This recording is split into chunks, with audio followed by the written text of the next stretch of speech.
Kamusta mga brad? It's me, Eric. At nag-record na ako ng video pero hindi ko alam kung bakit walang audio eh. I-edit ko lang sana yung brightness nito eh. Tapos nakita ko walang audio. Yun, naisip ko lang gumawa ng video every now and then dun sa mga dinedekant natin. Ito yung napili ko today. Actually, kaninang madaling araw pa to. Hindi ko kagad na i-upload kasi nga walang audio. Yun. So, kung nakita nyo, may mga stickers na yung glass bottles. Kinabit ko na. So, nakapag-decant na rin sa unang bote, yung Yaramoy.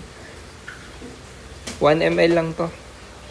Okay, nilagyan ng Teflon tape para additional safety, para hindi mag-leak. Tapos, lalagyan natin ngayon ng tape para kahit na maalog-alog yan sa biyahe, maliit yung chance na mabubuksan siya. Kasi sayang kapag tumapon yung juice.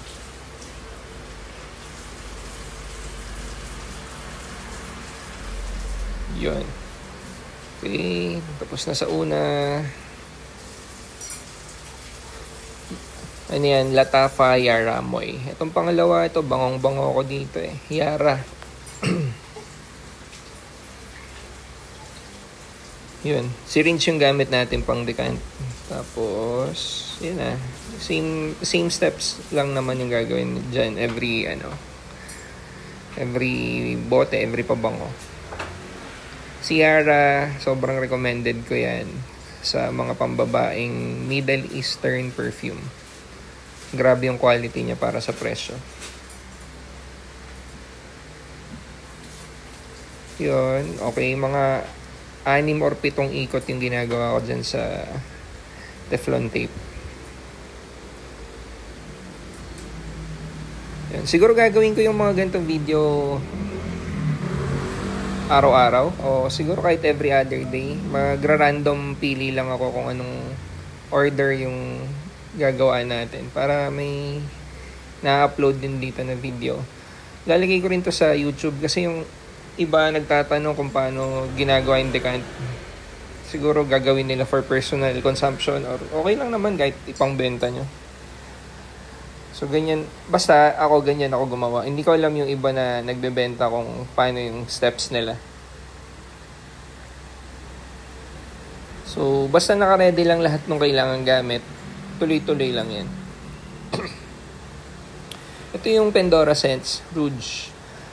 2 or 3 years ago yata, grabe yung hype dito. As in, sobrang grabe. Ano siya clone ng Baccarat Rouge 540. Sobrang bango nun, diba? Tsaka talagang agaw attention yan So, wag kayo masyado mag-expect dito kasi syempre, ang layo ng presyo Pero for the price, pwedeng-pwede. Lalo na yung nung kaka-launch lang niya. Kasi nung kaka-launch lang niya, parang wala pang ibang pabango or ibang alternative na merong katulad ng quality niya. Ayun. Hanggang ngayon, okay to. Pero hindi na lang masyado napapag-usapan Natapos na yata yung hype. Pero sigurado ako marami pa rin gumagamit na ito. Matamis. Sa mga hindi nakakaalam ng amoy ng Baccarat Rouge 540. Matamis siya. Matamis na yummy. Yun. So, nakikita nyo, same steps. Naalala ko isa to dun sa mga unang binigay kong pabango dun sa asawa ko. Nataba. Super left yan. Yan. Nagko-comment siya dun sa gilid.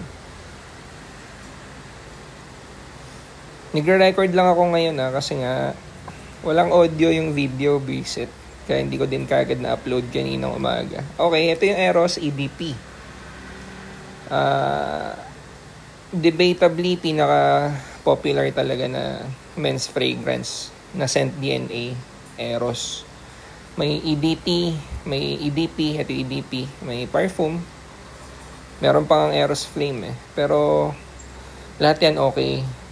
Personal favorite ko yung OG, yung Eros EDP kasi ang youthful niya, Matamis, oo. Yun yata yung pinakamatamis eh. Sa akin yun yung pinakamatamis. Etong EDP naman, mas may depth, mas mature. Kung i-base ko sa sales, pareho lang silang mabenta.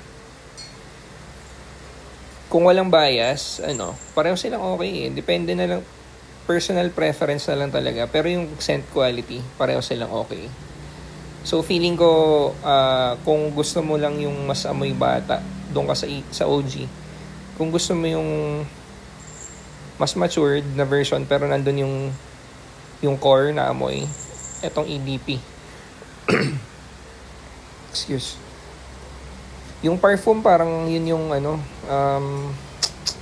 fresher version. Yung Eros Flame naman mas citrusy tsaka powdery. So, basta lahat yun okay. Lahat yun na-full wear ko eh. Pero syempre, hindi maiwasan. May personal favorite tayo. Yun lang. Tapos na. So, ngayon, nilalagay ko na sa pouch. Hindi ko na ipapakita yung paglagay sa box kasi binabox ko, pagka na-decant na lahat. So, yan. Thank you.